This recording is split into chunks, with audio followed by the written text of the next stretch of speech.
स्वागत है आप सभी का नई कहानी में। मेरा नाम अशोक है। मैं बहुत ही बिगड़ा हुआ और दिल फेंक इंसान था। औरत के शरीर के साथ खेलना मेरे लिए कोई मुश्किल काम नहीं था। मैं अपनी बातों से औरतों और लड़कियों को फंसाकर उनके साथ गलत काम किया करता था। इतना गलत होने के बाद भी भगवान ने मुझे बहुत भाग्यशाली बनाया था, क्योंकि मुझे पत्नी भी बहुत समझदार और संस्कारी मिली थी।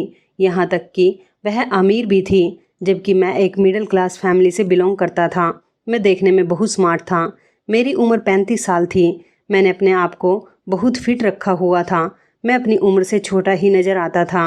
मैं स्कूल में प्रिंसिपल था और मेरा अपना ही एक प्राइवेट स्कूल था, जो लड़के और लड़कियां दोनों का ही था और हाई स्कूल तक था।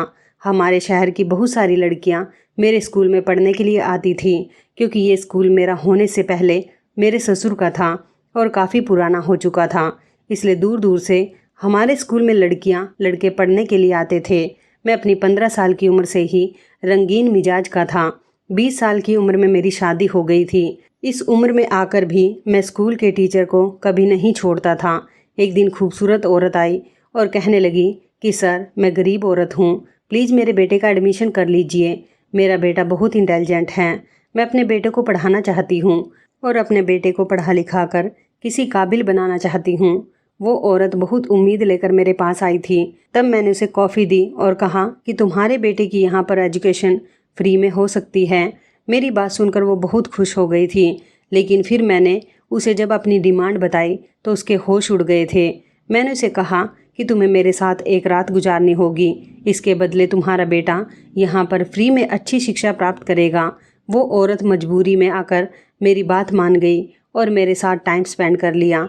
लेकिन उस दिन जब मैं अपने घर गया तो मेरे पैरों तले से ज़मीन निकल गई थी, क्योंकि मेरी अपनी पत्नी ही कुछ ऐसा कर रही थी जिसे देखकर मुझे अपनी आंखों पर विश्वास नहीं हुआ और मुझे अपनी पत्नी पर बहुत गुस्सा आया था। मेरी क्लास की एक स्टूडेंट काफ़ी देर से स्कूल के बाहर खड़ी हुई मेरा इंतज़ार कर रही थी। इस स्कूल की आया मुझे कई बार उसके बारे में इन्फॉर्मेशन दे चुकी थी, लेकिन मैं बिजी होने की एक्टिंग कर रहा था। और फिर मैंने कई घंटे लगातार जब उस लड़की को खूब तंग कर लिया तो स्कूल की आया को साफ साफ कह दिया कि अगर ये लड़की अंदर आई तो मैं तुम्हें नौकरी से निकाल दूंगा। मेरी बात सुनकर आया बहुत घबरा गई थी। वो अपनी ड्यूटी अच्छे से निभा रही थी, लेकिन जिसको मैंने ऑफिस के दरवाजे पर रोक रखा था और अपने लिए समझ रहा था कि वो 2-3 घंटे से बाहर खड़ी रहकर थक हार कर थोड़ी देर बाद खुद ही वहाँ से चली जाएगी, मगर ये मेरी गलतफहमी थी।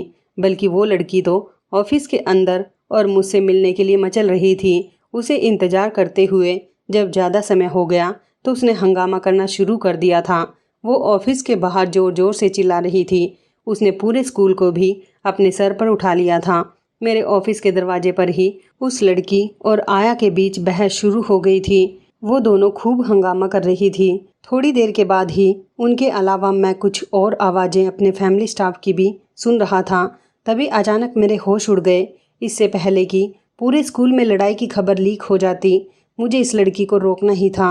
मैं झटके से अपनी सीट से उठा और ऑफिस के दरवाजे को खोलकर बाहर आ गया था। मेरे चेहरे पर गुस्सा साफ दिख रहा था। मुझे गुस्से में देखकर वहाँ के टीचर्स तो वहाँ से खिसक गई थी। हालांकि आया मेरे हुक्म के इंतजार में खड़ी रही। मुझे बाहर देखकर वो लड़की स्नेहा बुरी तरह से रोने लगी और मेरे करीब आकर कहने लगी, सर आप प्लीज़ एक बार मेरी बात तो सुन लो। मैं उसे लेकर अपने ऑफिस के अंदर आ गया और आया से सख्ती से कह दिया कि ऑफिस के अंदर कोई भी नहीं आना चाहिए और मैं अभी किसी से भी बात नहीं करना चाहता। ये कहकर मैं स्नेहा के साथ अंदर आ गया और ऑफिस का दरवाज़ा अंदर से बंद कर लिया। ज़्यादा रोने की वजह से स्नेहा की कंडीशन ख़राब हो रही थी और उसकी आंखें भी लाल हो रही थी। स्नेहा हाई स्कूल की स्टूडेंट थी और बहुत ज़्यादा खूबसूरत थी। रोने की वजह से उसके गोरे गोरे चेहरे की आंखें, नाक और गाल लाल हो गए थे, जिसकी वजह से वो और भी ज़्यादा खूबसूरत लग रही थी। मैंने उसे बाजू से पकड़कर अपने करीब खींच लिया तो वो मेरे सीने के साथ लगकर मुझसे लिपट गई और ज़ोर ज़ोर से रोने लगी। तो मुझे घबराहट का एहसास होने लगा। वैसे भी रोती हुई लड़कियाँ और औरतें मुझे बिल्कुल भी अच्छी नहीं लगती थी और इस समय स्नेहा को रोता हुआ देखकर भी मुझे उससे उलझन महसूस हो रही थी। इसलिए मैं एक झटके से स्नेहा से पीछे हो गया और उसे उंगली दिखाते हुए कहने लगा कि ये बेवजह का रोना धोना बंद करो। आखिर तुमने किस बात का हंगामा किया हुआ है? पूरे स्कूल को तुमने अपना घर समझकर शोर शराबा करना शुरू कर दिया। तुम जानती हो कि मैं स्कूल का प्रिंसिपल हूँ और यहाँ पर मेरी कितनी रेपुटेशन है। क्या तुम मेरी इज्जत को मिट्टी में मिलाना चाहती हो? मेरी बात सुनकर वो एकदम से मुझे फटी नज़रों से देखते हुए कहने लगी, बेवजह का रोना, आपको मेरा रोना बेवजह का लग रहा है? आपको लगता है कि मैं आपके सामने बेवजह रो रही हूँ? आपको अपनी इज्जत का ख्याल है, मगर आपको मेरी इज्जत का ख्याल नहीं है। मेरी इज्जत का क्या, जो आप मेरे साथ कर चुके हो। मैं कल से आपको मैसेज और कॉल कर करके पागल हो गई हूँ। ना तो आप मेरी कॉल रिसीव कर रहे हो और ना ही मेरे किसी मैसेज का रिप्लाई दे रहे हो। हालांकि आपने मेरे सारे ही मैसेज व्हाट्सएप पर देख लिए हैं। मुझे लगा था कि आप मुझसे बात करोगे, मेरी कंडीशन के बारे में पूछोगे, मगर आपको तो मेरी कोई फिक्र ही नहीं है। फिर मुझे ये एहसास होने लगा कि आप तो मुझसे अपनी जान छुड़वा रहे हो और ऐसा मैं कभी नहीं होने दूंगी। मुझे कोई शौक़ नहीं है कि मैं यहाँ पर शोर शराबा करूँ। आप अगर मेरे मैसेज कॉल का रिप्लाई दे देते तो हम दोनों के बीच तसल्ली से बात हो सकती थी, या फिर आप मुझे आराम से ऑफिस के अंदर आने की परमिशन दे देते तो शायद ये हंगामा इतना नहीं बढ़ता। इस स्कूल में पढ़ने वाली बहुत सी लड़कियाँ मेरे मोहल्ले में भी रहती हैं। उनके कानों तक अगर मेरी ये बात पहुंची तो आप सोचो, वो तो फ़ौरन मेरे घर आकर मेरे पेरेंट्स को सब कुछ बता देंगी। अब मेरी उम्र ही क्या है, मेरी सच्चाई जानने के बाद मेरे पेरेंट्स मुझे घर बिठा लेंगे, मुझे पढ़ने भी नहीं देंगे और हो सकता है कि शायद वो मेरी शादी करवा दे। आपको पता है ना कि अगर ये बात मेरे पेरेंट्स को पता चल गई फिर क्या होगा। इससे आगे तो आपको सोचना चाहिए था मेरे साथ गलत करते समय। तब आपको अपनी इज्जत का ख्याल नहीं आया था, अब आपको अपनी रेपुटेशन की फ़िक्र हो रही है। तो मैं उसकी बात पर भड़कते हुए कहने लगा कि तुम भी कोई मासूम बच्ची नहीं हो। अगर मैंने तुम्हारा इस्तेमाल किया तो तुम भी मेरी बातों में आ गई और मुझे तुम्हारे बारे में सोचना चाहिए। मैंने तुम्हारा कोई ठेका ले रखा है? तुम्हारे और मेरे बीच जो भी हुआ था वो तुम्हारी मर्जी से ही हुआ था। तुम मुझसे अपनी फ़ीस माफ़ करवाना चाहती थी। तुमने मुझे अपनी परेशानी के बारे में बताया था कि तुम्हारे पेरेंट्स गरीब हैं और वो तुम्हारे स्कूल की फ़ीस भरने के लिए बहुत ज़्यादा परेशान रहने लगे हैं। तुम्हारे ऊपर 6 महीने की फ़ीस चढ़ गई थी। मैं तुमसे अपनी फ़ीस मांग रहा था तो तुम्हारे पेरेंट्स के पास फ़ीस देने के लिए भी पैसे नहीं थे, और जब मैंने तुम्हें स्कूल से निकलने के लिए कहा तो तुम स्कूल से निकलना भी नहीं चाहती थी। मैंने ज़बरदस्ती तुम्हारे साथ कुछ भी नहीं किया था। मैंने जब तुम्हें बताया कि अगर तुम मुझे खुश कर दोगी तो मैं तुम्हारी सारी फ़ीस माफ़ कर दूंगा और आगे भी तुम फ्री में पढ़ सकती हो। अभी हाई स्कूल में तुम्हारा साल पूरा होने में 4 महीने रह गए हैं। मैं तुम्हारे इन 4 महीनों की फ़ीस भी माफ़ करने के लिए तैयार था। तुम मेरी बात पर राज़ी हो गई थी, तब जाकर हम दोनों के बीच वो सब कुछ हुआ था। इस सब में मेरे अकेले की ही गलती नहीं है, तुम भी इसमें बराबर की हिस्सेदार हो। ये बात तुम अच्छे से जानती हो। मेरी बात सुनकर वो एकदम से बिखर गई। मेरे साथ ये सब करने से पहले आपने ऐसी कोई बात नहीं की थी। उस समय तो आप मेरी तारीफ़ में ज़मीन आसमान एक कर रहे थे, कह रहे थे कि मुझ जैसी टैलेंटेड लड़की को स्कूल की ज़रूरत है ताकि आपके स्कूल का नाम रोशन हो सके, और मुझ जैसी टैलेंटेड लड़की अगर इस स्कूल को छोड़कर चली गई तो आप लोगों का भी नुकसान होगा। आपने ही मुझे अपने स्कूल के स्टूडेंट होने के बावजूद अपनी स्पेशल स्टूडेंट बनाया हुआ था। मैं अपनी पढ़ाई कम करती थी, बल्कि आपके दिए हुए काम ज़्यादा किया करती थी।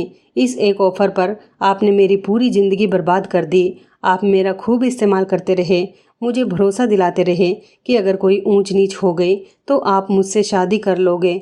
आप इस स्कूल के प्रिंसिपल हो, आप मेरी फैमिली से अपने और मेरे रिश्ते की बात करोगे तो मेरी फैमिली फ़ौरन मान जाएगी। अगर मेरी फैमिली नहीं भी मानी तो आप मुझसे उनकी मर्जी के खिलाफ जाकर ही शादी कर लोगे, क्योंकि आप मुझसे बहुत प्यार करते हो और मुझसे अलग नहीं हो सकते। और मैं बेवकूफ़ अपनी मासूमियत में आकर आपके ऊपर भरोसा कर बैठी।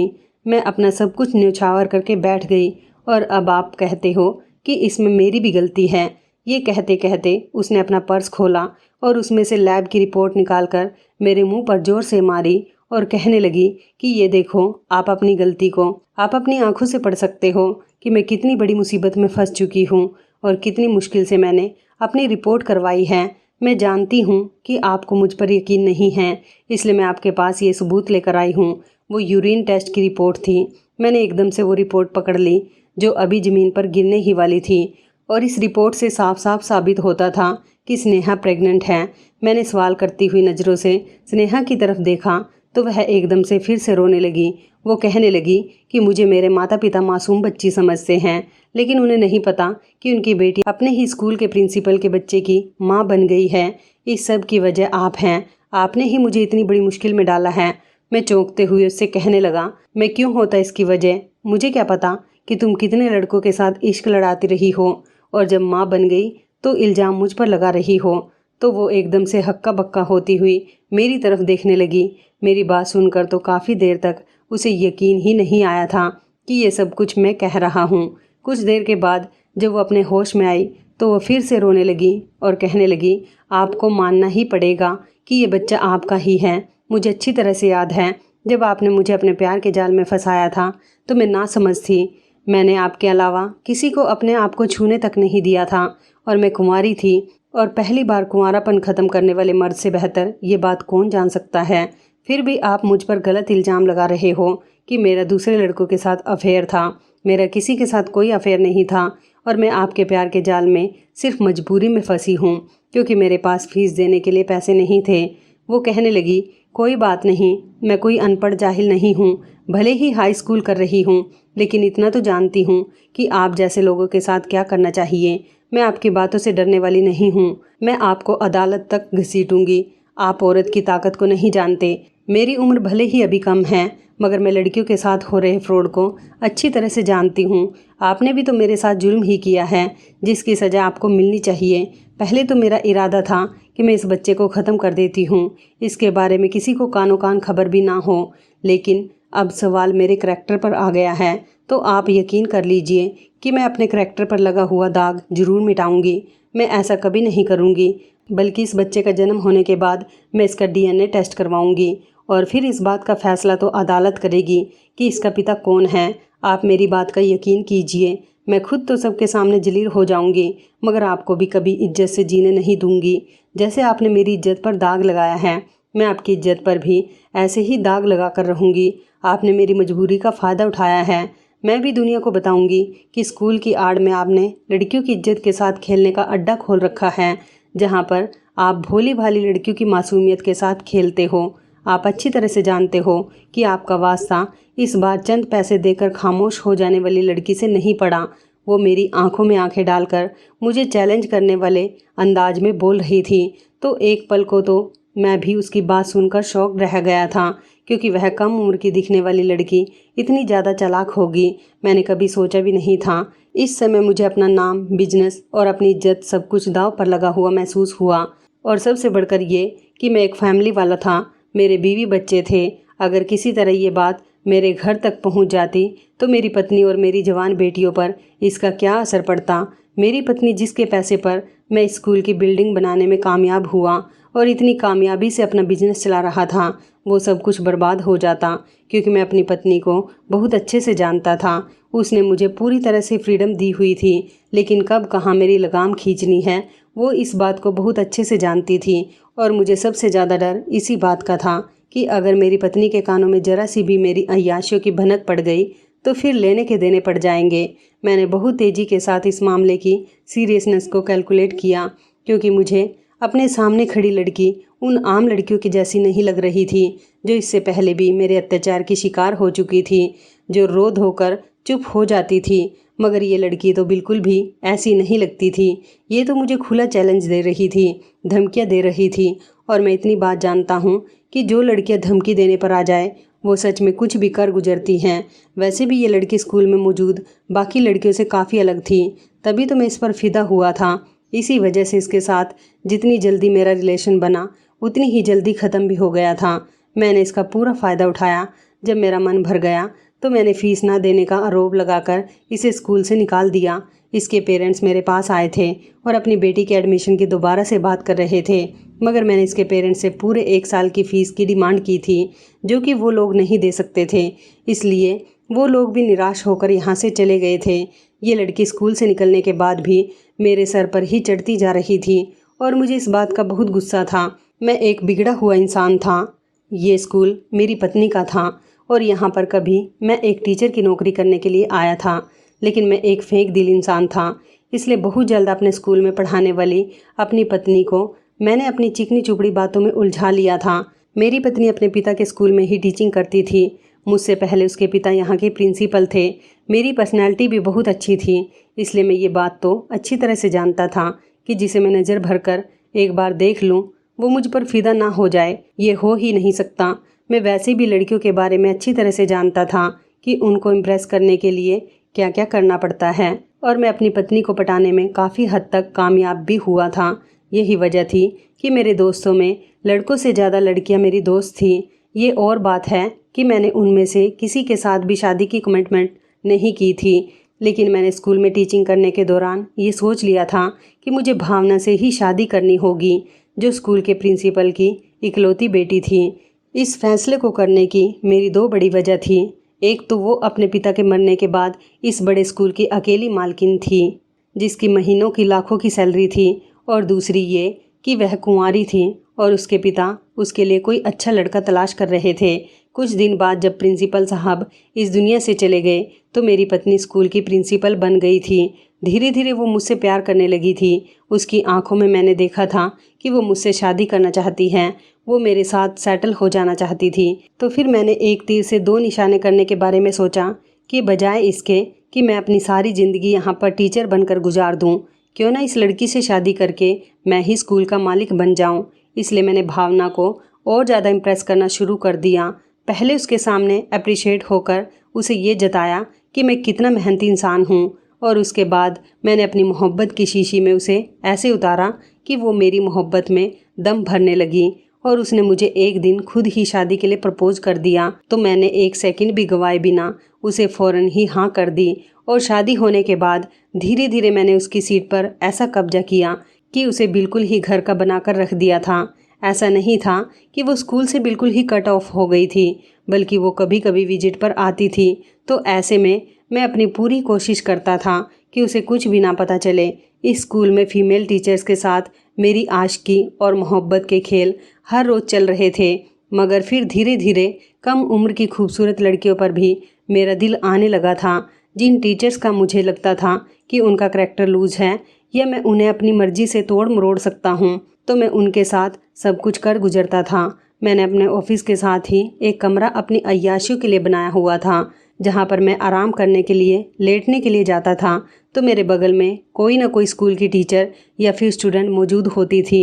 इनमें से खुद भी कुछ अपनी अय्याशियों के चक्कर में मेरे साथ जुड़ जाती, और कुछ टीचर्स को मैं अपनी बातों से बहला फुसला कर इस कमरे में लेकर आता था। और कुछ ऐसी मासूम बच्चियां होती थी जो मेरी किसी न किसी मजबूरी का शिकार बन जाती थी और मजबूरी में आकर मेरे कमरे की रौनक बढ़ाती थी। लेकिन इनमें से कुछ ऐसी भी होती थी जो झांसे में मारी जाती। उन्हें लगता था कि मैं सब कुछ करने के बाद उनसे शादी भी कर लूँगा, और वो नशे की धुत में मेरे किए गए वादों के चक्कर में मेरी मर्जी के मुताबिक वो सब कुछ कर जाती थी जो शायद उन्होंने कभी सोच भी नहीं रखा था। उन्हीं में से एक लड़की ये स्नेहा भी थी, जो दिन ब दिन न जाने क्यों मुझे चैलेंज देती हुई महसूस होती थी। पहली नज़र में ही इसे देखने के बाद मुझे एक नशा सा चढ़ गया था और मैं इसे हर हाल में अपने करीब लाना चाहता था। ये सिर्फ और सिर्फ 16 साल की थी और बहुत ज़्यादा खूबसूरत थी, मगर ना जाने क्यों वो मुझसे लोहे के चने चबवा रही थी। अजीब सी सीरियसनेस वाला उसका अंदाज होता था। कभी कभी कुछ लड़कियां एक्स्ट्रा क्लासेस होने की वजह से इस स्कूल में छुट्टी के बाद भी रुक जाया करती थी और अपने अपने घर को लेट जाती थी। स्नेहा मेरे साथ स्कूल की फ़ीमेल टीचर्स की भी फेवरेट थी, क्योंकि वो बहुत ज़्यादा टैलेंटेड थी। हर बार उसके अच्छे मार्क्स आया करते थे। मुझे अंदर ही अंदर वो काफ़ी तेज़ भी लग रही थी, और फिर मैं धीरे धीरे उसके करीब जाने की कोशिश करने लगा था। मैंने उसको अपनी बातों में ले लिया था। जब एक बार वो अपनी फ़ीस माफ़ करवाने के चक्कर में मेरे करीब आई, तो अगली बार मैंने उसकी तारीफ़ इतनी ज़्यादा की थी कि वो मेरी मोहब्बत में घायल हो गई थी। उसे लगा था कि मैं उससे प्यार करने लगा हूँ। मैंने उससे मोहब्बत के झूठे वादे किए थे और उसे भरोसा दिलाया था कि मैं उससे शादी भी कर लूँगा। मेरी उम्र उससे ज़्यादा है तो क्या हुआ, मगर मैं उसे पसंद करता हूँ।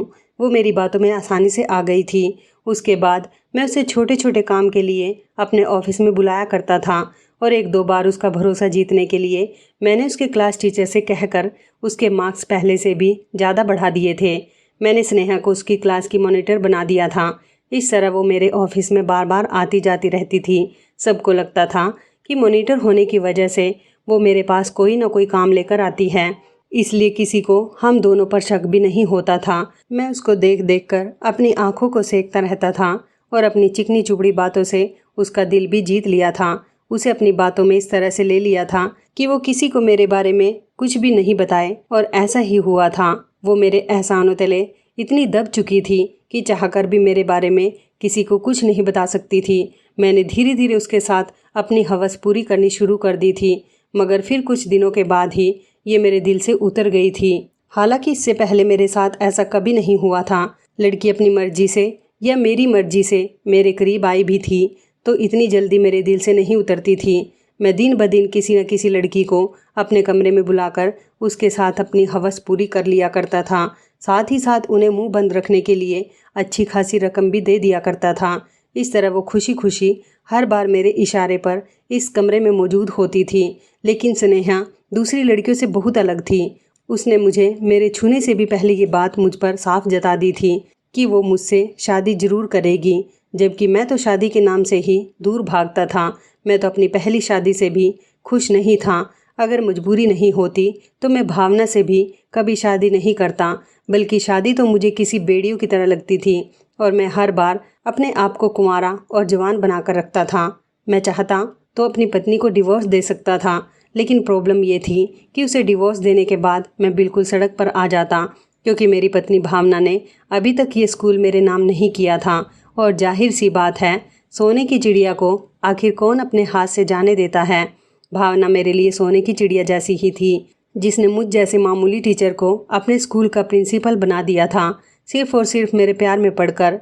अगर ये स्कूल मेरे नाम पर होता तो शायद मैं बहुत पहले ही अपनी पत्नी को डिवोर्स देकर आज़ाद ज़िंदगी गुजार रहा होता। न मुझे किसी का डर होता और ना ही किसी को किसी भी बात का जवाब देना होता। लेकिन हर काम हमारी मर्जी के मुताबिक तो नहीं होता। कोई चीज़ हमारे भाग्य में जल्दी नहीं आती। बल्कि सच बात तो यह है कि मेरी शादीशुदा ज़िंदगी मेरे रास्ते में भी कभी भी नहीं आई थी। यही वजह थी कि मैंने धीरे धीरे गैर महसूस अंदाज में स्कूल का हर काम अपने हाथ में ले लिया था। और जब मेरी जुड़वा बेटियां पैदा हुई तो मैंने अपनी पत्नी को साफ साफ कह दिया था कि वो बेटियों को संभाले। स्कूल का सारा इंतजाम मैं खुद देख लूँगा, क्योंकि उसके लिए भी जुड़वा बच्चों की परवरिश करना काफ़ी मुश्किल था। उस पर अगर वो स्कूल पर भी ध्यान देती तो वो बहुत ज़्यादा डिस्टर्ब हो जाती। इस बात से मेरी पत्नी संतुष्ट थी। अब मैं स्कूल की हर चीज़ का मालिक खुद था। लेकिन स्नेहा वाला मैटर तो मेरे गले की हड्डी बन चुका था, क्योंकि मैं बहुत ज़्यादा इंटेलिजेंट था। इसलिए अपनी इंटेलिजेंसी के बलबूते पर मैं हर मुश्किल से मुश्किल केस से आसानी से निकल चुका था। तो फिर स्नेहा वाला मैटर मेरे लिए क्या था? मैं अच्छी तरह से जानता था कि सख्ती और गुस्से से ये मैटर और ज़्यादा बिगड़ जाएगा। इसलिए मैंने फ़ौरन पैतरा बदला और स्नेहा को अपनी बातों में ले लिया। मैंने स्नेहा से कहा, स्नेहा, मैं तुमसे शादी करने को कब मना कर रहा हूँ, लेकिन तुम मेरी कुछ मजबूरी समझो। मुझे बेइज्जत करके आखिर तुम्हें क्या मिलेगा? ये स्कूल, ये सब कुछ मेरी पत्नी के नाम पर है। अगर तुम ठंडे दिमाग से सोचो तो इसमें तुम्हारा भी फ़ायदा होगा। हम छुप कर कोर्ट मैरिज कर लेते हैं, वरना अगर मेरी पत्नी को पता चल गया तो क्या तुम ऐसे इंसान के साथ रहना पसंद करोगी जिसकी जेब में 1 रुपया भी नहीं है? सोच समझकर मुझे अपने फैसले के बारे में बता देना। मेरी बात उसके दिमाग में बैठ गई थी और वो ढीले ढीले अंदाज में मेरे सामने सोफे पर आकर बैठ गई। मैंने उससे कहा, देखो, मैं सच में स्कूल का प्रिंसिपल हूँ, लेकिन मेरी पहचान असलियत में कुछ भी नहीं है। बस मैं इतना जानता हूँ कि मैं एक अमीर इंसान हूँ। सच कहूँ कि अगर अभी मेरी पत्नी मुझसे प्रिंसिपल की ये सीट ले ले तो मेरी ज़रूरत नहीं है कि मैं यहाँ पर दोबारा बैठ सकूँ। इसलिए इस मामले का बेहतर सोल्यूशन तो मैं तुम्हें यही दूंगा कि तुम अपने पेरेंट्स से अपनी शादी के लिए कहो। तुम्हारे माता पिता तो वैसे भी गरीब हैं, वो तुम्हें आगे नहीं पढ़ा सकते। तुम आगे अपनी मर्जी से पढ़ना चाहती थी, जबकि तुम्हारे पेरेंट्स तो गांव के लोग हैं। वो लोग तो किसी तरह तुम्हारी शादी जल्दी ही करवा देना चाहते हैं। इसलिए तुम अपने पेरेंट्स की मर्जी के मुताबिक शादी कर लो। तुम शादी के बाद सुखी रहोगी। और अभी इस मैटर से निकलने की जहाँ तक बात है, तो मेरी पहचान एक बहुत अच्छी डॉक्टर से है। मैं तुम्हें उसके पास लेकर चलता हूँ। तुम अपना बच्चा साफ करवा लेना। बताओ, मंजूर है? मैंने बहुत सोच समझ कर पत्ते फेंके थे और इसमें जीतने के चांसेस मेरे पास 50% थे। मेरी बात सुनने के बाद वो कुछ देर तक तो खामोश रही और फिर जब बोलना शुरू किया तो मेरा दिल बिगड़ने लगा था।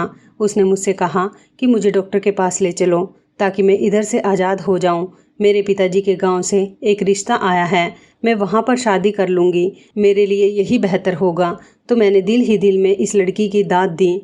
बहुत ही प्रैक्टिकल सोच रखती थी, जानती थी कि मेरे जैसा आदमी जिसके हाथ में स्कूल की आमदनी नहीं है, वो भला उसे क्या अच्छी ज़िंदगी दे सकता है।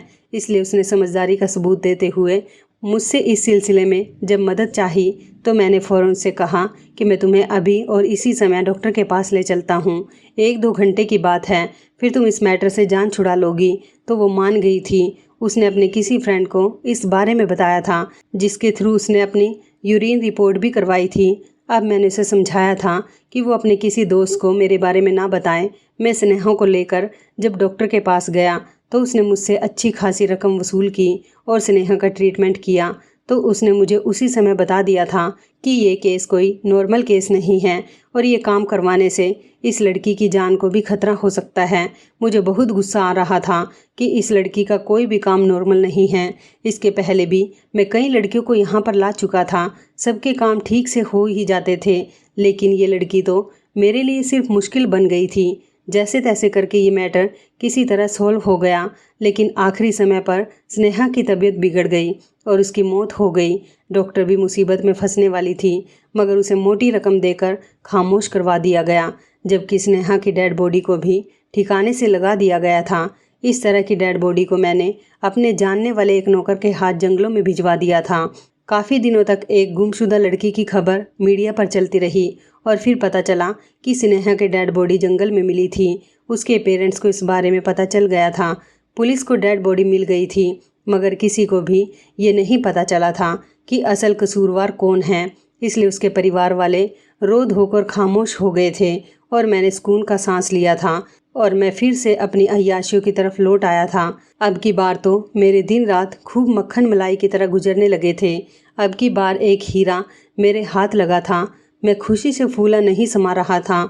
ये जो कोई भी थी, उसे ना तो कोई पैसों का लालच था, ना वो मुझसे शादी करना चाहती थी, बल्कि मुफ्त में वो मुझे अपने शरीर का मज़ा चखाने के लिए तैयार हो गई थी।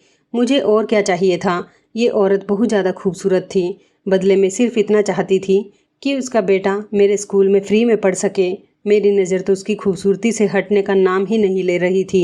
उसने कहा था कि मेरा बेटा बहुत ज़्यादा इंटेलिजेंट है, लेकिन मेरे पास इतनी फ़ीस नहीं है। बस भगवान के लिए आप मेरे बेटे को अपने स्कूल में एडमिशन दे दो, मैं बदले में आपको थोड़े पैसे दे दिया करूँगी। वो बहुत ज़्यादा मजबूर थी, इसलिए मैंने उसकी मजबूरी का फ़ायदा उठाया। मैंने उसके बारे में डिटेल भी पता की थी, जिसके बाद मुझे पता चला था कि उसका पति मर चुका है और वो अपने एक बेटे के साथ किराए के मकान में अकेली रहती है।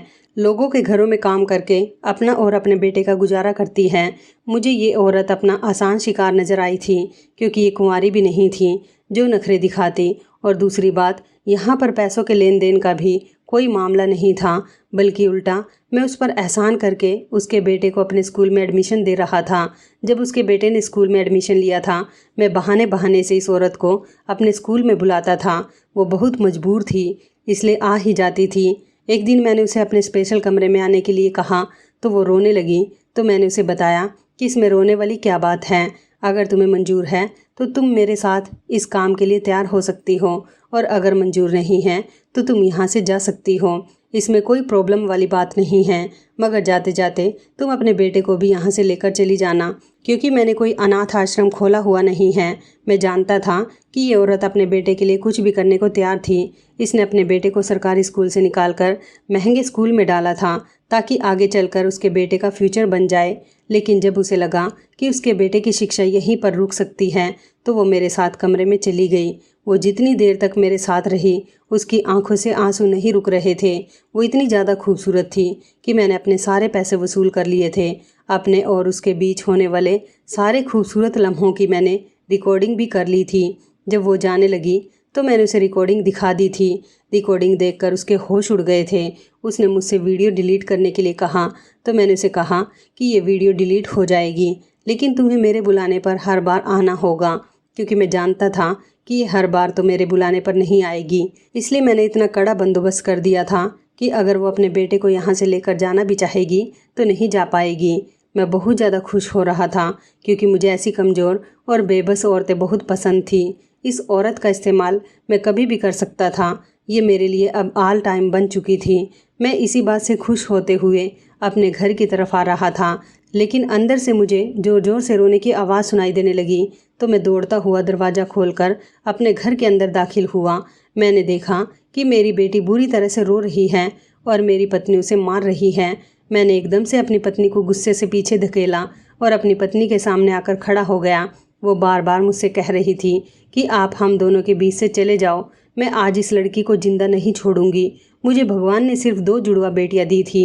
मैं अभी तक एक बेटे के लिए तरस रहा था, इसलिए कभी बेटियों की आंखों में आंसू नहीं देखे थे। अपनी बेटियों को दुखी देखकर मेरा दिल जल जाता था। मैंने कभी ना तो खुद अपनी बेटियों पर हाथ उठाया था और ना ही कभी अपनी पत्नी को उठाने दिया था, लेकिन मेरी पत्नी बार बार मेरी बेटी को मारने की बात कह रही थी। मैंने अपनी पत्नी की गर्दन को पकड़ लिया और उससे कहा कि खबरदार, जो तुमने मेरी बेटी को हाथ लगाया, आखिर तुम इसे किस लिए मार रही हो? इसकी क्या गलती है? मेरी पत्नी मेरी तरफ देखकर कहने लगी, तुम्हारी बेटियां बहुत समझदार हो गई हैं। तुम नहीं जानते कि तुम्हारी बेटी ना जाने किसके बच्चे की माँ बनने वाली है। पूछो इससे यह आखिर किसके साथ अपना मुंह काला करके आई है। अपनी पत्नी की बात सुनकर मेरे पैरों तले से ज़मीन निकल गई थी और मैं अपनी 15 साल की बेटी को देखने लगा था। तभी मेरी बेटी ने अपनी छोटी बहन की तरफ देखते हुए कहा, आपकी ये बेटी भी तो उसी लड़के से मिलती है, आपने इसे तो कभी कुछ नहीं कहा। मैंने पलटकर अपनी छोटी बेटी की तरफ देखा, जो सिर्फ मेरी बड़ी बेटी से 5 मिनट छोटी थी। मेरी छोटी बेटी अपनी बड़ी बहन से कहने लगी, मैं तुम्हारी तरह माँ नहीं बनी हूँ। अपनी बेटियों के मुंह से ऐसी बातें सुनकर हम दोनों पति पत्नी हैरान रह गए थे। मेरी पत्नी ने अपने कानों को हाथ लगा लिया था और वो चिल्लाते हुए कहने लगी कि मैंने अपनी बेटियों को तो अच्छे संस्कार दिए थे, न जाने मुझे किस बात की सज़ा मिली है जो मेरी बेटियां इतनी बिगड़ गई। अपनी पत्नी के मुंह से निकले हुए शब्द मेरे दिल पर लग रहे थे। उस समय मेरे सामने अचानक उन सारी मजबूर लड़कियों के चेहरे आने लगे जिनके साथ मैंने गलत किया था। उन्होंने ना जाने कितनी बार मेरे सामने अपने हाथ जोड़ लिए थे, मुझे खुद से दूर रखने की कोशिश की थी। वो मेरे सामने बिलख बिलख कर रोई थी, गिड़गिड़ाई थी, लेकिन मैं तो हवस के नशे में धुत होकर उनके शरीर के साथ खेलता रहा। मैं समझता था कि शरीर का खेल सिर्फ मेरे ऑफिस के कमरे तक ही मौजूद है, मगर नहीं, ये तो मेरे घर पर बल्कि मेरी बेटियों के बेडरूम तक पहुंच गया। जैसी करनी वैसी भरनी के रूप में मेरे सामने आ खड़ा हुआ था। मैं कल दूसरों की बेटियों की इज्जत के साथ खेल रहा था, आज कोई मेरे ही घर में घुसकर मेरी दोनों बेटियों की इज्जत के साथ खिलवाड़ कर रहा था।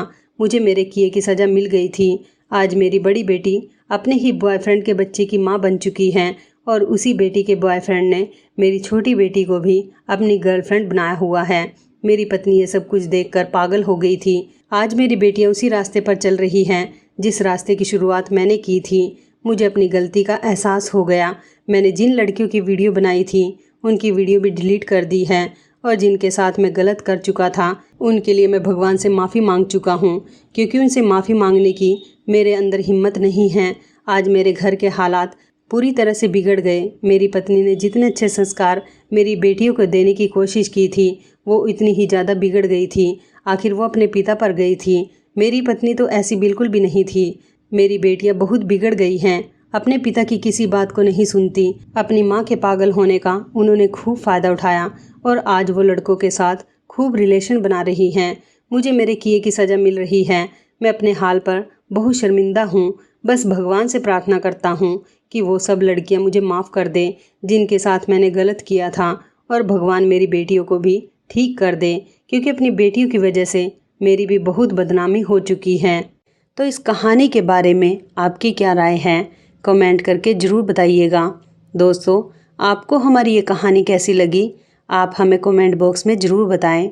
यदि आपके पास भी ऐसी कोई प्यारी सी कहानी है या फिर ऐसी कोई कहानी जिससे कुछ शिक्षा मिले, तो आप हमारे साथ उसको ज़रूर शेयर करें। दोस्तों, यदि आपको हमारी ये वीडियो अच्छी लगे तो आप हमारी इस वीडियो को लाइक शेयर ज़रूर करें और ऐसी ही दिल को छू लेने वाली प्रेरणादायक कहानियाँ सुनने के लिए हमारे चैनल को भी सब्सक्राइब करें। यदि आप हमें फेसबुक पर देख रहे हैं तो आप हमारे फेसबुक पेज को लाइक और फॉलो ज़रूर करें। तो दोस्तों, फिर मिलते हैं ऐसी ही ज़बरदस्त कहानी या टिप्स के साथ नई वीडियो में। तब तक के लिए धन्यवाद। आप सभी अपना ख्याल रखना। आपका दिन शुभ व मंगलमय हो।